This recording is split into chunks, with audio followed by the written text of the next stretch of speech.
Oh, my old bones. Get me Vegemite pie out the way. Guys, so today I'm going to be talking about my new horse Chevy, and to be honest, I'm just going to answer the questions I asked for you guys to ask me, so then I can just tell you what you want to know. So, the first question is from Purple Army Equestrian, and she asks, what was that? And she asks, what breed, where did you get him, age and height? So, Chevy is half Arabian, and the rest is kind of just a mixture of pony and thoroughbred and palomino. So I don't really know, but he is 10 years old and he's 15 hands high. And where did I get him? I got him from a friend of mine because I actually am leasing him, but it's kind of like a lease, but it's kind of not because we're such good friends. So she was more just like, take my horse and do whatever you want with it and then give him back when you're done, but he's yours for now. So that's the situation, but I'm technically leasing him. And the next question is from, I don't know, Liam I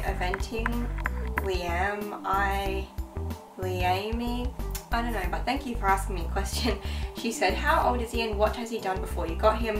What are your long-term and short-term goals? So he's 10 years old, like I said, and before I got him, he was a show horse. He was very much shown in hand as a youngster and then under saddle when he was broken in.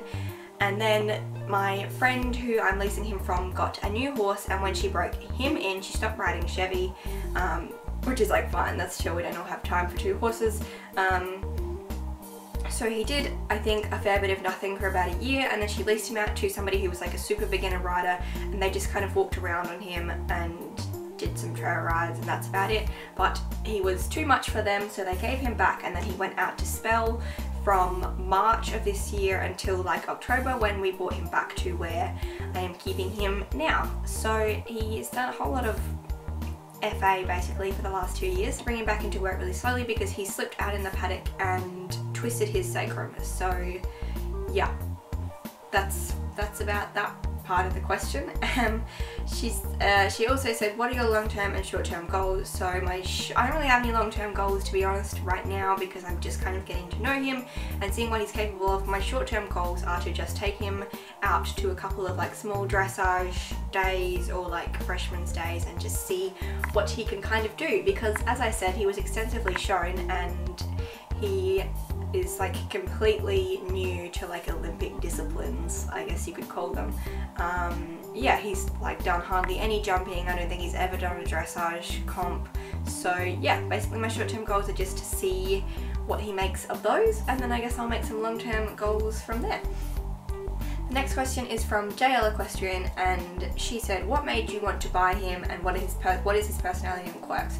So basically I wanted to take Chevy on because he's just so easy, and I felt like I could just have a lot of fun with him, which is quite a bit different to where I was with Hugo. I basically messaged her and said, once I'd sold Hugo, I said, well, what are you doing with Chevy? And she said, oh, nothing, do you want him? And I said, yep. And she said, okay, cool. So that was about that. But I just kind of feel like he's done enough of the basics and been out like to shows and that often enough that I could just kind of get him and do whatever I wanted with him. Like, he's experienced, but he's still kind of a blank canvas, and I just wanted something I could just like have fun with and get on and ride and take out on the weekends, and I feel like he kind of fit that bill really perfectly. And I've known him for like 6 years, so I feel like, you know, there wasn't that much risk in taking him on, which is a nice feeling. His personality and quirks, he kind of is like a grumpy old man. Like, you walk into the barn and he'll call down the breezeway and you're like, oh, that's so cute, he wants me. And then you get there and he's like, bitch, where my food at? And if you don't have any, then he gets shitty. So yeah, he's kind of like the most food obsessed, grumpy old man that I've ever met. That's good, and he likes, he's led kind of a pampered lifestyle because he was a show horse, so he, like, you put him out in the paddock and he's like, yeah, this is great, and then you go to game and he's like, put me outside to ride now, I don't like being outside. So yeah, he's really quirky, but he's really cool. He's really friendly, he just loves everyone, and he's cool. I'm sure you guys will see a lot more of his personality in like vlogs and stuff like that.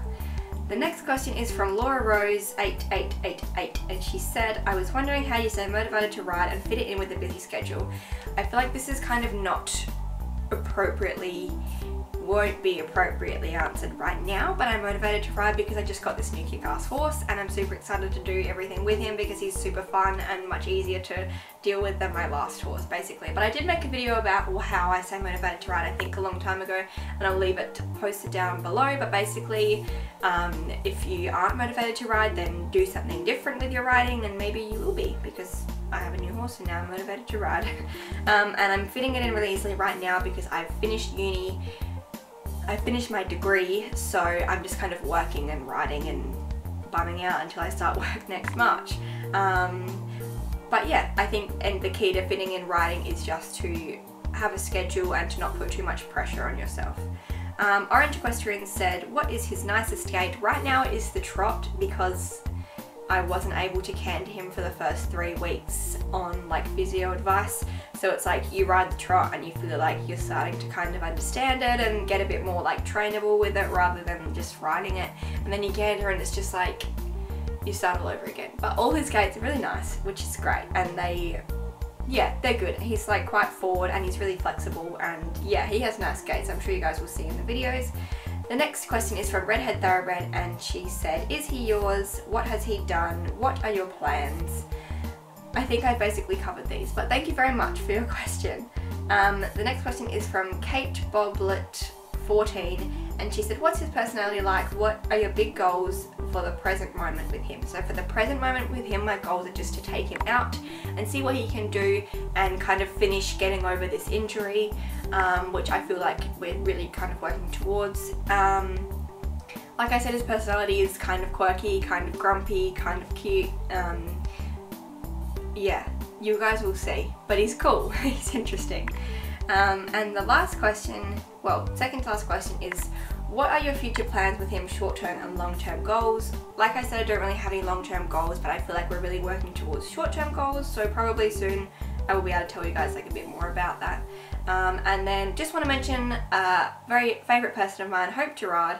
I will show you her Instagram so you can all go and follow her because I love her so much and she helped me so much with Hugo and I've never even met her and I feel like we're best friends. So this is her Instagram. You should all go and follow because she's so pretty and she has a cute popper. But she also asked what my plans are with him, which I've already explained, but I just wanted to give a little shout out. So yeah, I have a couple of clips that I will show you guys now. I took over Chevy on the 1st of November and these clips are from the 14th of November, so I think I'd only ridden him like maybe 4 or 5 times at this point. So it was a very, it wasn't like the first ride, but it was a very early ride. So I am going to show you those clips and I'm just going to kind of speak over the top of them just to avoid the whole like, oh, he doesn't look that great, why aren't you like using your inside leg, and like all that couch coacher like crap that I can't bother to reply to. So I thought the best way to avoid that was just to do a voiceover, so you guys get to listen to my annoying voice and I get to listen to my annoying voice when I edit this video for another couple minutes. But I hope you guys enjoyed and I hope this answered your questions and I hope you like the riding footage. And yeah, this is my new horse. Okay, here we go. So here is Chevy. Just trotting him on. He wasn't really listening to me a whole lot during this ride because the stable hand was putting all the other horses out in the paddock. I also since have changed his bit from like a single joint to a double joint, I guess. And I find he listens a lot better in that, but at this point he was in like a nutcracker single joint bit. So I'm just running him around here.